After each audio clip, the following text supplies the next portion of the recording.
भीमा एकादशी की कथा।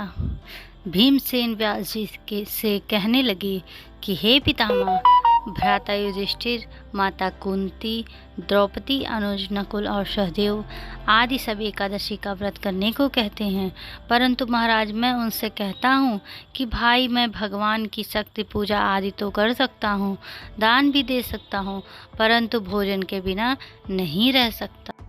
इस पर व्यास जी कहने लगे कि हे भीमसेन, यदि तुम नरक को बुरा और स्वर्ग को अच्छा समझते हो तो प्रतिमास की दोनों एकादशियों को अन्न मत खाया करो।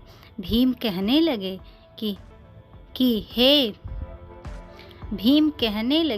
कि हे पितामह, मैं तो पहले ही कह चुका हूँ कि मैं भूख सहन नहीं कर सकता।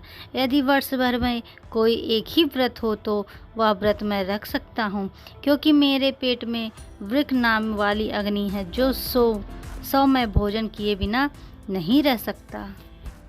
करने से वह शांत रहती है, इसलिए पूरा उपवास तो क्या मैं एक समय भी बिना भोजन किए रहना कठिन है। अतः आप मुझे कोई ऐसा व्रत बताएं कि केवल मैं एक ही व्रत रहूं और मुझे स्वर्ग की प्राप्ति हो जाए। श्री व्यास जी कहने लगे कि हे पुत्र, बड़े बड़े ऋषियों ने बहुत शास्त्र आदि बनाए हैं जिनसे बिना धन के थोड़े परिश्रम से ही स्वर्ग की प्राप्ति हो सकती है। इसी प्रकार शास्त्रों में दोनों पक्षों की एकादशी का व्रत मुक्ति के लिए रखा जाता है। व्यास जी कहने लगे कि हे भीमसेन, यह मुझको स्वयं भगवान ने बताया है। इस एकादशी या पुण्य समस्त तीर्थियों और दानों से अधिक है। केवल एक दिन मनुष्य निर्जला रहने से सभी पापों से मुक्त हो जाता है। जो मनुष्य निर्जला एकादशी का व्रत करते हैं उनकी मृत्यु के समान यमदूत आकर नहीं घेरते, वरना भगवान के पार्षद उसे पुष्पक विमान में बिठाकर स्वर्ग को ले जाते हैं। अतः संसार में सबसे श्रेष्ठ निर्जला एकादशी का व्रत है, इसलिए यत्न के साथ इस व्रत को करना चाहिए। उस दिन ओम नमो भगवते वासुदेवाय नमः का उच्चारण करना चाहिए और गौदान करना भी चाहिए। इस पर व्यास जी की आज्ञा के अनुसार भीमसेन ने इस व्रत को किया, इसलिए इस एकादशी को भीमसेनी या पांडव एकादशी भी कहते हैं। निर्जला व्रत करने से पूर्व भगवान से प्रार्थना करें कि हे भगवान, आज मैं निर्जला व्रत करता हूँ, दूसरे दिन भोजन करूँगा। मैं इस व्रत को श्रद्धा पूर्वक करूँगा, अतः आपकी कृपा से मेरे सब पाप नष्ट हो जाएं। इस दिन जल से भरा हुआ घड़ा एक वस्त्र से ढका कर स्वर्ण सहित दान करना चाहिए।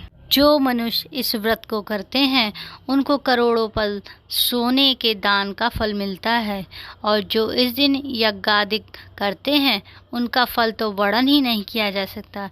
इस एकादशी के व्रत में से मनुष्य विष्णु लोक को प्राप्त होता है।